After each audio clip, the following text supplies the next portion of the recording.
अथ श्री गणेश पञ्चाशन्नाम स्तोत्रम्। गणेशो गणनाथश्च हेरम्बो गिरिशात्मजः पार्वतीनन्दनो वीरो देवराजो गजाननः लम्बोदरो विघ्नराजो योगी सद्योगलक्षणः अग्रपूज्यश्चतुर्बाहु रेकदन्तो लिपीश्वरः व्याघ्रचर्माम्बरोधीरः सदा मङ्गलरूपवान् शुक्लास्यो मूषिकारो हि केवलो मोक्षदायकः पद्मीदन्तकरोदन्ति वैष्णवः परमार्थदृक् पञ्चपाणिः पञ्चवक्त्रः शिवः शङ्कर ईश्वरः हरिगाता नृत्यकारी शिवपुत्रः श्रवन्मदः आनन्दान्दोलितमनः शैवो धर्मो धनेश्वरः अनन्तो जगदाधारः शशिसूर्यविलोचनः समुद्रपाता सामुद्रः समुद्रजठरो यमः दिव्यरूपो वारिनाथो जयश्च विजयस्तथा नामान्येतानि 50 गणेशस्य पठेन्नरः यात्रायां पूजने दाने श्राद्धे गङ्गावगाहने पुत्रादिमङ्गले कार्ये प्रत्यहं च त्रिसन्ध्यकं शृणुयाद्यः भक्तियुक्तो विघ्नास्तस्य विमूर्छिताः प्रत्यहं मङ्गलं तस्य धनपुत्रादिसम्भवम् इष्टदेवमहाभक्तिदायकं वाञ्छितार्थदम् गणेशो गणनाथश्च हेरम्बो गिरिशात्मजः पार्वतीनन्दनो वीरो देवराजो गजाननः लम्बोदरो विघ्नराजो योगी सद्योगलक्षणः अग्रपूज्यश्चतुर्बाहु रेकदन्तो लिपीश्वरः व्याघ्रचर्माम्बरोधीरः सदा मङ्गलरूपवान् शुक्लास्यो मूषिकारो हि केवलो मोक्षदायकः पद्मीदन्तकरोदन्ति वैष्णवः परमार्थदृक् पञ्चपाणिः पञ्चवक्त्रः शिवः शङ्कर ईश्वरः हरिगाता नृत्यकारी शिवपुत्रः श्रवन्मदः आनन्दान्दोलितमनः शैवो धर्मो धनेश्वरः अनन्तो जगदाधारः शशिसूर्यविलोचनः समुद्रपाता सामुद्रः समुद्रजठरो यमः दिव्यरूपो वारिनाथो जयश्च विजयस्तथा नामान्येतानि 50 गणेशस्य पठेन्नरः यात्रायां पूजने दाने श्राद्धे गङ्गावगाहने पुत्रादिमङ्गले कार्ये प्रत्यहं च त्रिसन्ध्यकं शृणुयाद्यः भक्तियुक्तो विघ्नास्तस्य विमूर्छिताः प्रत्यहं मङ्गलं तस्य धनपुत्रादिसम्भवम् इष्टदेवमहाभक्तिदायकं वाञ्छितार्थदम् गणेशो गणनाथश्च हेरम्बो गिरिशात्मजः पार्वतीनन्दनो वीरो देवराजो गजाननः लम्बोदरो विघ्नराजो योगी सद्योगलक्षणः अग्रपूज्यश्चतुर्बाहु रेकदन्तो लिपीश्वरः व्याघ्रचर्माम्बरोधीरः सदा मङ्गलरूपवान् शुक्लास्यो मूषिकारो हि केवलो मोक्षदायकः पद्मीदन्तकरोदन्ति वैष्णवः परमार्थदृक् पञ्चपाणिः पञ्चवक्त्रः शिवः शङ्कर ईश्वरः हरिगाता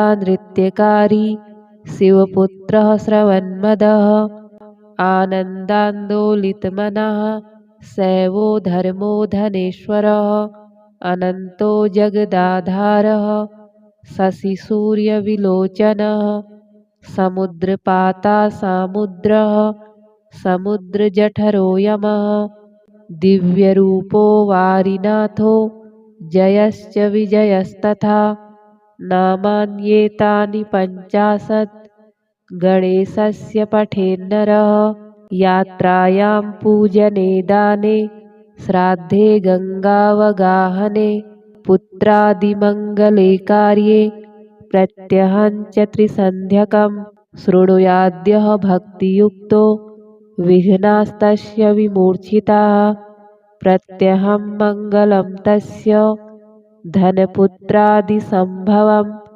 इष्टदेवमहाभक्तिदायकं वाञ्छितार्थदम् गणेशो गणनाथश्च हेरम्बो गिरिशात्मजः पार्वतीनन्दनो वीरो देवराजो गजाननः लम्बोदरो विघ्नराजो योगी सद्योगलक्षणः अग्रपूज्यश्चतुर्बाहुरेकदन्तो लिपीश्वरः व्याघ्रचर्माम्बरोधीरः सदा मङ्गलरूपवान् शुक्लास्यो मूषिकारो हि केवलो मोक्षदायकः पद्मीदन्तकरोदन्ती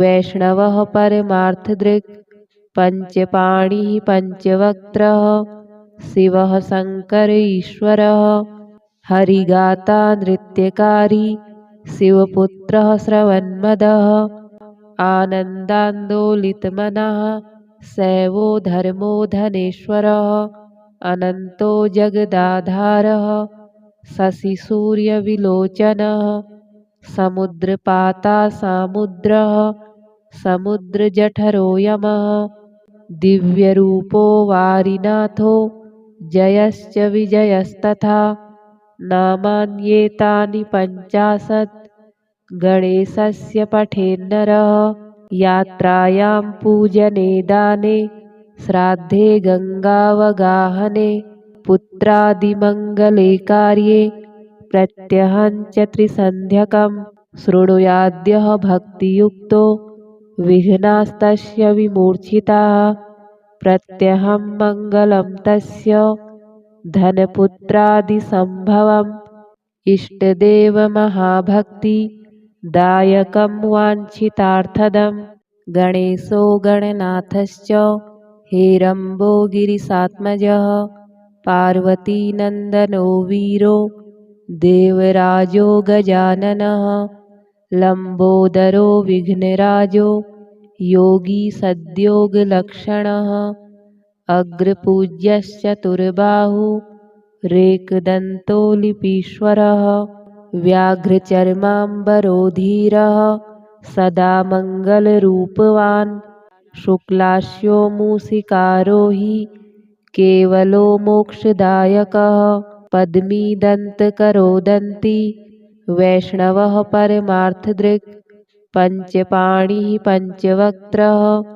शिवः शङ्कर ईश्वरः हरिगाता नृत्यकारी शिवपुत्रः श्रवन्मदः आनन्दान्दोलितमनः सैवो धर्मो धनेश्वरः अनन्तो जगदाधारः शशिसूर्यविलोचनः समुद्रपाता सामुद्रः समुद्रजठरो यमः दिव्यरूपो वारिनाथो जयश्च विजयस्तथा नामान्येतानि 50 गणेशस्य पठेन्नरः यात्रायां पूजने दाने श्राद्धे गङ्गावगाहने पुत्रादिमङ्गले कार्ये प्रत्यहञ्च त्रिसन्ध्यकं शृणुयाद्यः भक्तियुक्तो विघ्नास्तस्य विमूर्छिताः प्रत्यहं मङ्गलं तस्य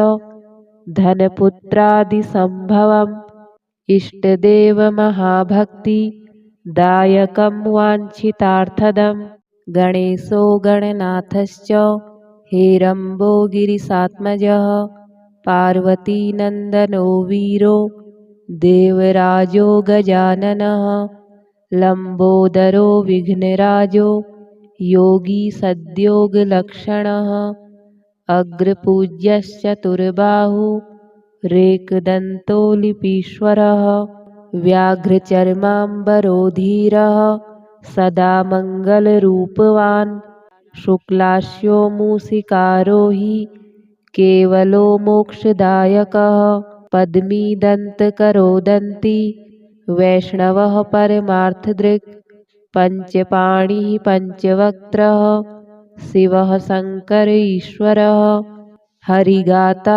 नृत्यकारी शिवपुत्रः श्रवन्मदः आनन्दान्दोलितमनः शैवो धर्मो धनेश्वरः अनन्तो जगदाधारः शशिसूर्यविलोचनः समुद्रपाता सामुद्रः समुद्रजठरो यमः दिव्यरूपो वारिनाथो जयश्च विजयस्तथा नामान्येतानि 50 गणेशस्य पठेन्नरः यात्रायां पूजने दाने श्राद्धे गङ्गावगाहने पुत्रादिमङ्गले कार्ये प्रत्यहञ्च त्रिसन्ध्यकं शृणुयाद्यः भक्तियुक्तो विघ्नास्तस्य विमूर्छिताः प्रत्यहं मङ्गलं तस्य धनपुत्रादिसम्भवम्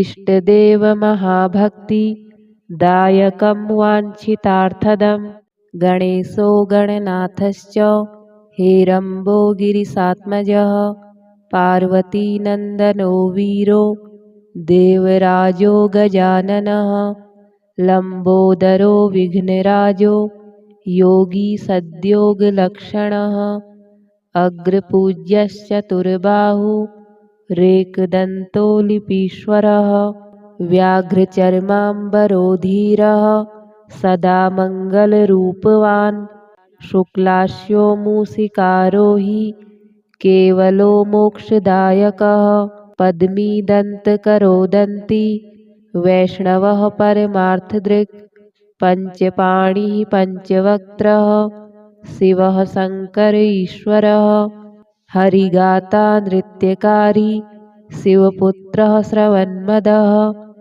आनन्दान्दोलितमनः शैवो धर्मो धनेश्वरः अनन्तो जगदाधारः शशिसूर्यविलोचनः समुद्रपाता सामुद्रः समुद्रजठरो यमः दिव्यरूपो वारिनाथो जयश्च विजयस्तथा नामान्येतानि 50 गणेशस्य पठेन्नरः यात्रायां पूजने दाने श्राद्धे गङ्गावगाहने पुत्रादिमङ्गले कार्ये प्रत्यहञ्च त्रिसन्ध्यकं शृणुयाद्यः भक्तियुक्तो विघ्नास्तस्य विमूर्छिताः प्रत्यहं मङ्गलं तस्य धनपुत्रादिसम्भवम् इष्टदेवमहाभक्तिदायकं वाञ्छितार्थदं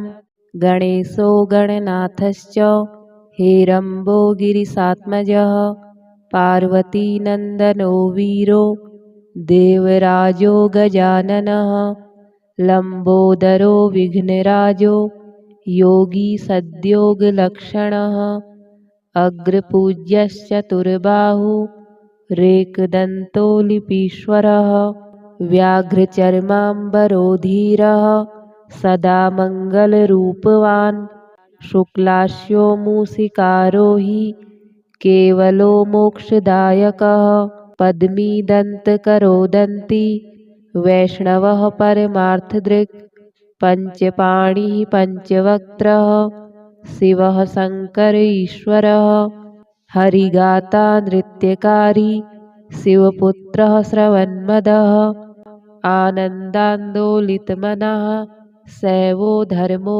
धनेश्वरः अनन्तो जगदाधारः शशिसूर्यविलोचनः समुद्रपाता सामुद्रः समुद्रजठरो यमः दिव्यरूपो वारिनाथो जयश्च विजयस्तथा नामान्येतानि 50 गणेशस्य पठेन्नरः।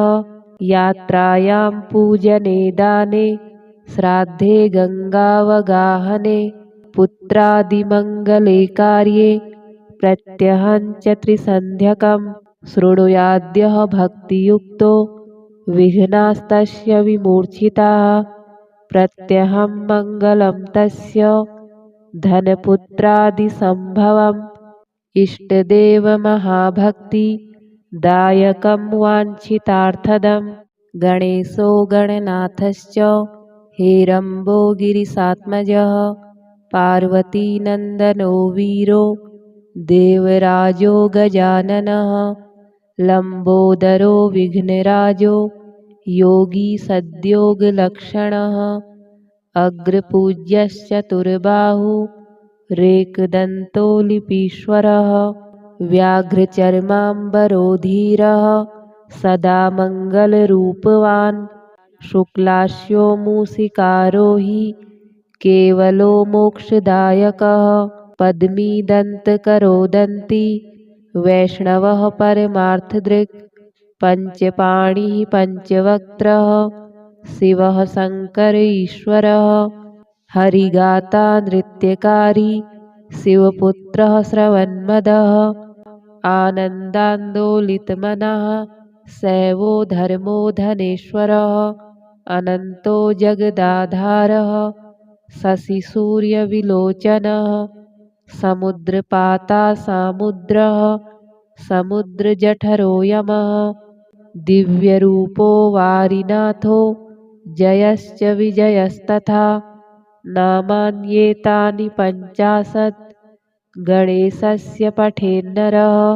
यात्रायां पूजने दाने श्राद्धे गङ्गावगाहने पुत्रादिमङ्गले कार्ये प्रत्यहं च त्रिसन्ध्यकं शृणुयाद्यः भक्तियुक्तो विघ्नास्तस्य विमूर्छिताः। प्रत्यहं मङ्गलं तस्य धनपुत्रादिसम्भवम् इष्टदेवमहाभक्ति दायकं वाञ्छितार्थदम्। गणेशो गणनाथश्च हेरम्बो गिरिशात्मजः पार्वतीनन्दनो वीरो देवराजो गजाननः। लम्बोदरो विघ्नराजो योगी सद्योगलक्षणः अग्रपूज्यश्चतुर्बाहुरेकदन्तो लिपीश्वरः। व्याघ्रचर्माम्बरोधीरः सदा मङ्गलरूपवान् शुक्लास्यो मूषिकारो हि केवलो मोक्षदायकः। पद्मीदन्तकरोदन्ती वैष्णवः परमार्थदृक् पञ्चपाणिः पञ्चवक्त्रः शिवः शङ्कर ईश्वरः। हरिगाता नृत्यकारी शिवपुत्रः श्रवन्मदः आनन्दान्दोलितमनः शैवो धर्मो धनेश्वरः। अनन्तो जगदाधारः शशिसूर्यविलोचनः समुद्रपाता सामुद्रः समुद्रजठरो यमः। दिव्यरूपो वारिनाथो जयश्च विजयस्तथा नामान्येतानि 50 गणेशस्य पठेन्नरः। यात्रायां पूजने दाने श्राद्धे गङ्गावगाहने पुत्रादिमङ्गले कार्ये प्रत्यहं च त्रिसन्ध्यकं शृणुयाद्यः भक्तियुक्तो विघ्नास्तस्य विमूर्छिताः। प्रत्यहं मङ्गलं तस्य धनपुत्रादिसम्भवम् इष्टदेवमहाभक्ति दायकं वाञ्छितार्थदम्।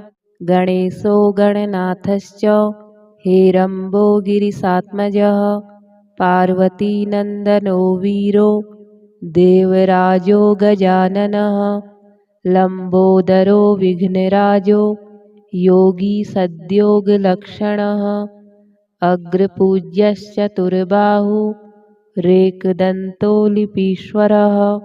व्याघ्रचर्माम्बरोधीरः सदा मङ्गलरूपवान् शुक्लास्यो मूषिकारो हि केवलो मोक्षदायकः पद्मीदन्तकरोदन्ति वैष्णवः परमार्थदृक् पञ्चपाणिः पञ्चवक्त्रः शिवः शङ्कर ईश्वरः हरिगाता नृत्यकारी शिवपुत्रः श्रवन्मदः आनन्दान्दोलितमनः शैवो धर्मो धनेश्वरः अनन्तो जगदाधारः शशिसूर्यविलोचनः समुद्रपाता सामुद्रः समुद्रजठरो यमः दिव्यरूपो वारिनाथो जयश्च विजयस्तथा नामान्येतानि 50 गणेशस्य पठेन्नरः